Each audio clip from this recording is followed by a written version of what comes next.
E aí, irmã? E aí, irmão? Tudo bom com vocês? Tudo bom com suas famílias, com suas unidades?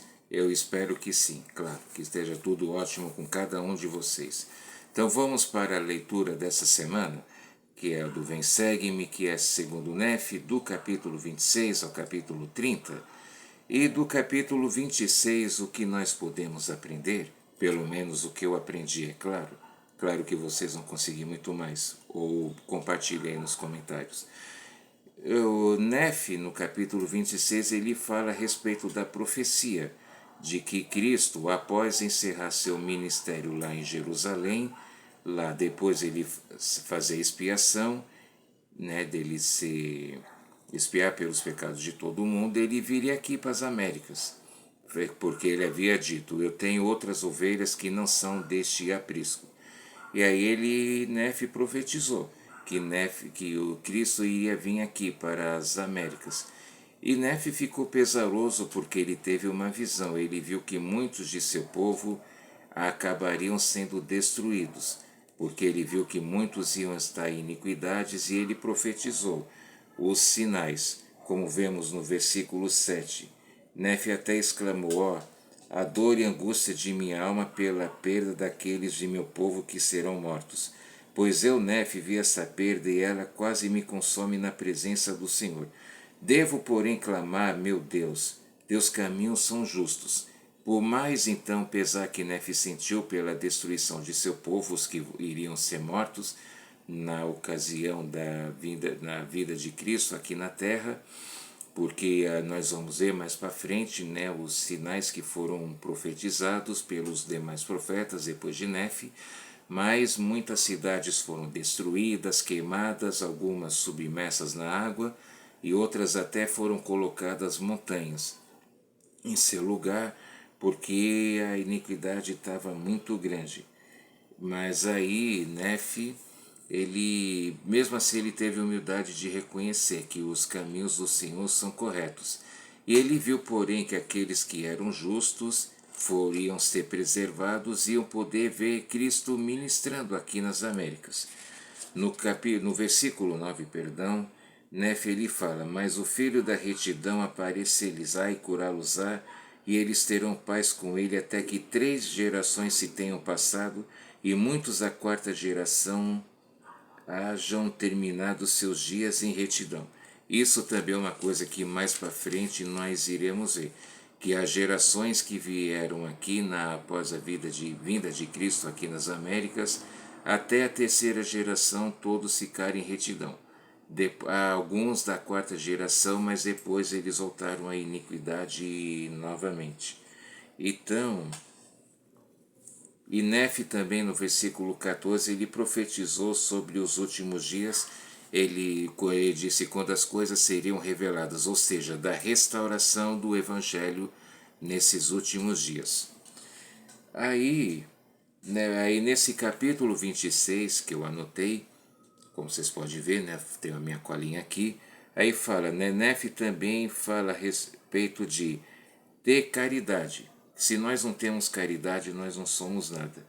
E também fala de nós, nesses últimos dias, não ter artimanha sacerdotal, ou seja, não colocar um pensamento meu, um desejo meu, como se fosse um mandamento ou uma norma da igreja do Evangelho.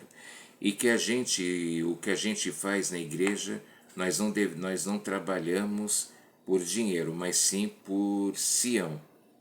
Então, o que nós fazemos? Eu, como já compartilhei, servi uma missão de tempo integral. Alguns vizinhos até vieram perguntar para minha mãe, que eles não conheciam a igreja direito, e falar: quanto que ele vai receber, achando que isso era uma profissão, mas a minha mãe, mesmo não sendo membro ainda, explicou: não, é um trabalho voluntário, assim que nós fazemos. Tudo que nós fazemos na igreja é um trabalho voluntário, nós não somos pagos para isso. Todos têm que trabalhar, todos que são capazes, melhor dizendo, devem trabalhar, na igreja também recomenda a pessoa estudar.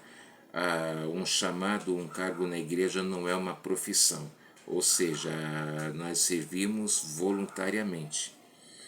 No versículo 33, deixa eu ver aqui, aí diz, né, que a gente não deve, o Senhor, Nefe alerta que essas coisas, as iniquidades não vêm do Senhor, que a gente não deve trabalhar por dinheiro, a gente não deve fazer, distorcer as verdades que estão nas Escrituras, e que a gente deve trabalhar, não pela causa do Senhor. Aí no capítulo 27 fala a respeito dos últimos dias. Fala a respeito que a apostasia e iniquidades iam ser muito grandes, e é o que nós estamos vendo.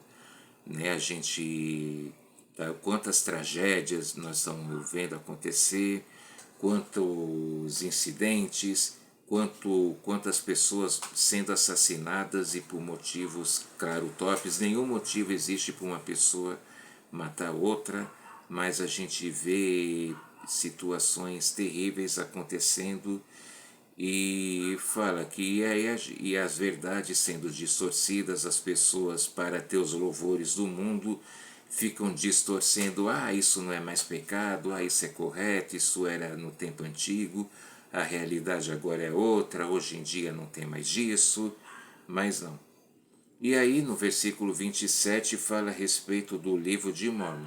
Fala a respeito, né, das 3 testemunhas, que nós já sabemos quem foram, falamos aqui no primeiro vídeo, e também do homem instruído que disse que não podia ler porque o livro estava selado. A respeito disso, para o vídeo não ficar muito extenso, eu recomendo você, irmã, você, irmão, revelar na Pérola de Grande Valor a experiência de Joseph Smith, que fala a respeito disso, que fala, que conta melhor. Uma coisa que eu gostaria de comentar e compartilhar é por que algumas pessoas falam, mas Joseph Smith criou o livro de Mórmon, mas era o interessante que quando ele teve a primeira visão ele só tinha 14 anos de idade, e ele era uma pessoa na ocasião que ele não era assim um grande poeta, um grande escritor. Ele era uma pessoa simples, ele era uma pessoa do campo, que não tinha assim um alto grau de formação, de nível superior, literário e tal. Então isso é uma prova que as coisas do Senhor são feitas pelo simples, que a sabedoria do Senhor não é a sabedoria do mundo. Porque se mesmo nessas condições tem gente que acha que ele inventou o livro de Mórmon, agora imagine se ele fosse um grande escritor, se ele fosse, por exemplo, um grande professor universitário, aí que as pessoas iriam ficar comentando isso. Mas nós sabemos que não, que o livro de Mórmon foi traduzido pelo dom e poder de Deus, correto? E também fala a respeito da obra maravilhosa, um assombro, que todos os capítulos aqui a gente vê Nefes citando Isaías, profetizando sobre os últimos dias. Nós já temos falado bastante, uma obra maravilhosa, um assombro, da qual a gente deve fazer parte, que é de ajudar a levar o Evangelho nesses últimos dias para as pessoas que não conhecem, também fazendo trabalho vicário no templo, correto? Dando referência para os missionários. E no versículo 30, uma coisa aqui que é bem interessante, que fala: e os mansos também florescerão, e seu gozo estará no Senhor, e os pobres regozijar-se-ão no Santo de Israel. Então eu vi que são muitas as vezes que Nefe também ele cita a mansidão, que a gente deve ser calmo, que a gente deve ser controlado, que a gente deve ter temperança, ou seja, a gente deve ter autocontrole, coisa que a gente não está vendo muito hoje em dia. A gente está vendo as pessoas, né, como falamos agora há pouco, se torturando e se atacando violentamente por motivos, coisas pequenas que poderiam ter sido facilmente conversadas, facilmente esclarecidas. No capítulo 28, fala a respeito das falsas igrejas, seus falsos ensinamentos e doutrinas, e alerta sobre o orgulho e a exploração. Então eu não vou ficar citando o nome de outras religiões ou de outras denominações, mas nós vemos que temos religiões, pessoas que ficam distorcendo as verdades que estão nas Escrituras, pessoas que ficam distorcendo o que está adaptando para os últimos dias, para essa época, porque essas pessoas, essas religiões, eles estão preocupadas com o quê? Com a popularidade. Então, nós vemos que todos os profetas, eles sempre tiveram problemas de perseguição. Já falamos muito sobre Noé, que era chamado de louco. O próprio Senhor Jesus Cristo foi chamado de louco por alguns, de feiticeiro. Então, e Paulo, porém, ele até deu uma demonstração. O apóstolo Paulo, ele disse que para ele não convia fazer a vontade dos homens, mas sim a de Deus. Isso está lá no livro de Romanos. Então a gente não deve ficar preocupado com os louvores do mundo, a gente não deve ter medo de falar a verdade, mas que as pessoas possam ficar bravas ou irritadas, mas a verdade é claro que a gente também deve saber como falar, não basta falar. Na missão, principalmente quando eu fui líder, eu sempre dizia, Elderes e Cíceres, o importante não é falar, é saber como falar. Cada pessoa tem uma abordagem diferente e nós vemos que na igreja existe sala para crianças, sala para adultos, sala para jovens, porque o assunto é o mesmo, mas a abordagem para cada um é diferente. Temos que agir com sabedoria. Mas a gente vê que tem igrejas que distorcem, que estão fazendo algumas coisas como o homossexualismo ser considerado uma coisa normal, aceitável, alegando que é um tipo de amor. Outras falam, se você der tanto dinheiro, você vai ser perdoado de seus pecados. E não é isso que o Senhor quer. O Senhor quer um arrependimento sincero, quer um coração quebrantado, o espírito contrito. Então muitos gostam de ficar ostentando que tem isso, que tem aquilo e tem não sei o que, mas não tem o principal, não tem a revelação, não tem a verdade. Então, e nessa escritura o Senhor adverte que as pessoas que ficam fazendo isso, que ficam perseguindo os mansos, roubando os pobres e justos para poder ficar ostentando e que, mais pior ainda, ficam distorcendo as verdades para poder fazer falsas doutrinas, para, como dissemos, teus louvores, onde ele diz, ai, ai de todos eles, porque se não se arrependerem, vão ser lançados no inferno. E também nesse capítulo o Senhor também alerta sobre quem diz, vai estar tudo bem em Sião, Sião prospera. A gente nunca deve ser acomodado. A gente nunca deve pensar, mas a minha ala está com uma frequência tal, mas a estaca está com a frequência tal, e a gente consegue isso. A gente sempre tem que pensar que nós temos e podemos fazer a mais do que nós fazemos. A gente nunca pode ficar acomodado. Mas a minha estaca tem 7 alas e todas as alas têm capela, mas não, a gente deve batalhar para fazer essa estaca crescer, para a nossa ala também crescer, que quanto mais a gente prega o Evangelho, mais nós estamos preparando a segunda vinda do Senhor. Então a gente realmente não deve ser acomodado, porque o inimigo quer isso. Quer que a gente, deixa a genealogia para depois, deixa o dízimo para depois, deixa isso para depois, ou seja, o inimigo fica fazendo, fala, tá tudo bem, para quê? Para que a gente se acomode e para que a gente fique procrastinando. E a gente não deve procrastinar, o tempo da gente agir é hoje, ou antes de ontem, para ontem. Então a gente deve ter em mente isso, a gente deve sempre estar fazendo algo em benefício. Então, nesse capítulo 28 também a gente já falou, né, que tem aquela famosa escritura do seminário Já Esquecendo o Perdão, que fala, mas vamos comer, beber e se divertir, porque amanhã a gente vai morrer. Eu já vi gente falando isso, se eu beber eu vou morrer, se eu não beber eu vou morrer também, se eu fumar, ou se eu isso, ou se eu aquilo.